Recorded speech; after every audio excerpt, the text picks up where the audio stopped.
America అధ్యక్షుడు Donald Trump ప్రపంచ దేశాలతో ఓ ఆట ఆడుకుంటున్నారు. ఆయనకు అంత బలం రావడానికి కారణం అమెరికా వాణిజ్యం. ఆ దేశ కరెన్సీ డాలర్ కావటమే.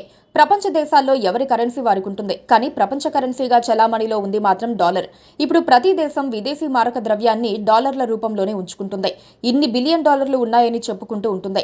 దీనివల్ల అమెరికా డాలర్లను ముద్రించి ప్రపంచం మీదకి వదిలేస్తోంది. ఆ కారణంగానే అమెరికా ఎక్కువ లాభపడుతోంది. ఇప్పుడు అమెరికా సంగతి చూడాల్సిన సమయం ప్రపంచ దేశాలకు వచ్చింది.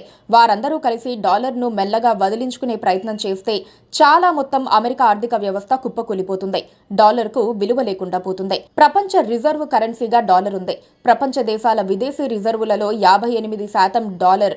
అంతర్జాతీయ వాణిజ్యంలో 54% ఎగుమతులు డాలర్లో లావాదేవీలు జరుగుతున్నాయి.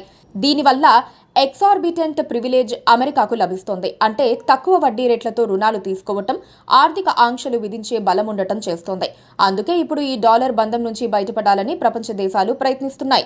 ఇప్పటికే ప్రపంచంలో అమెరికా డాలర్ ప్రభావం క్రమంగా తగ్గుతున్నట్టు సూచనలు ఉన్నాయి.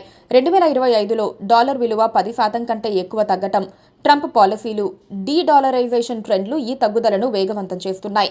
బ్రిక్స్ దేశాలు బ్రెజిల్, రష్యా, భారత్, చైనా, దక్షిణాఫ్రికా, ఇతర ఎమర్జింగ్ మార్కెట్లు డాలర్ ఆధారిత వ్యవస్థ నుండి బయటపడటానికి ప్రయత్నిస్తున్నాయి. ఇప్పుడు మరింత వేగంగా ఈ చర్యలను తీసుకునే అవకాశాలున్నాయి. డాలర్ లావాదేవీలను ప్రపంచ దేశాలు తగ్గించి తమ సొంత వ్యవస్థలు, కరెన్సీల ద్వారా లావాదేవీలు నిర్వహించుకోవటం ప్రారంభిస్తే మొత్తం అమెరికా ఆర్థిక వ్యవస్థ కుప్పకూలిపోతుంది. ఇప్పటికే ఆ ఫలితాలు కనిపిస్తున్నాయి. 2025లో ట్రంప్ టారిఫ్లు అమెరికా ఆర్థిక వృద్ధిని 1.4% తగ్గించాయి. ఫిస్కల్ డెఫిసిట్ $34 ట్రిలియన్ చేరింది. బ్రిక్స్ దేశాలు డాలర్ బదులు రూపాయి, యువాన్ మారకంతో వాణిజ్యం చేయడానికి మారాయి. భారత్ బ్రిక్స్తో రూపాయిలో వాణిజ్యం ప్రారంభించింది. రష్యా, చైనా వాణిజ్యంలో డాలర్ షేర్ 50% కంటే తక్కువ. ఇది ఆయిల్, కోల్ వంటి కమోడిటీలలో డాలర్ లావాదేవీలు తగ్గుతున్నాయి. డాలర్ ప్రపంచ కరెన్సీగా మారి పూర్తి పట్టు సాధించింది. ఇప్పటికిప్పుడు అందరూ ప్రత్యామ్నాయం చూసుకోలేకపోవచ్చు, కానీ మెల్లగా మారుతోంది. అంటే అమెరికాకు తిరిగి వెళ్లే డాలర్ల సంఖ్య పెరుగుతోంది. అదే అమెరికా నుంచి బయటకు వచ్చే డాలర్ల సంఖ్య తగ్గుతోంది. ఇది ఆ దేశ ఆర్థిక వ్యవస్థను క్రమంగా చిన్నాభిన్నం చేస్తుంది.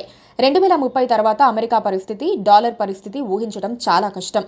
ప్రపంచ దేశాలకు ఇప్పుడు ఈ దిశగా ఆలోచించాల్సిన పరిస్థితి ట్రంప్ కల్పిస్తున్నారు. ఇది తాత్కాలికంగా ఇబ్బందులు ఎదురైనా మంచి చేసే అవకాశాలు ఎక్కువగా ఉన్నాయి.